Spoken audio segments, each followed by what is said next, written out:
গত বছরের ৪ ডিসেম্বর ওমানের মাস্কটে ইতিহাস গড়েছিল বাংলাদেশের তরুণ হকি দল। চীনকে ৬-৩ গোলে হারিয়ে নিশ্চিত করেছিল ২০২৫ জুনিয়র হকি বিশ্বকাপের টিকিট।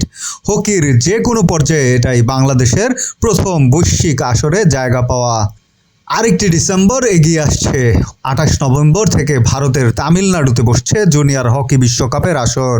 এবার সেখানে বাংলাদেশের তরুণদের লক্ষ্য খুব বড় কিছু নয়, শুধু ভালো খেলা। কিন্তু সেই সাদাসিধে লক্ষ্যটার পেছনে আছে বাস্তবে কারণ। বিশ্বকাপ নিশ্চিত হওয়ার পর দীর্ঘ ৮ মাস পর্যন্ত প্রস্তুতির সুযোগ পায়নি দল। ৪-৪.৫ মাসের প্রস্তুতি নিয়েই এখন অস্ট্রেলিয়া, ফ্রান্স আর দক্ষিণ কোরিয়ার মতো শক্তিশালী দলের মুখোমুখি হতে হবে বাংলাদেশকে।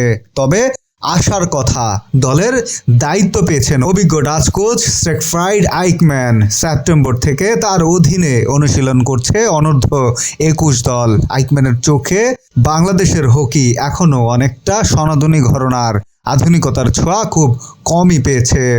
সংবাদ সম্মেলনে ফেডারেশনের সাধারণ সম্পাদক রিয়াজুল হাসান স্বীকার করেছেন প্রস্তুতিতে ঘাটতির কথা। তিনি বলেছেন, অর্থ সংকটের কারণেই দেরিতে শুরু করতে হয়েছে। সামর্থ্য থাকলে আরও আগে ক্যাম্প শুরু করতাম, এজন্য আমি দুঃখিত। দলটিকে ইউরোপে পাঠিয়ে প্রস্তুতি ম্যাচ খেলার পরিকল্পনা থাকলেও তা হয়নি। আপাতত মালয়েশিয়ায় অনুশীলন শেষে ১৮ নভেম্বর ভারতে যাচ্ছে দল।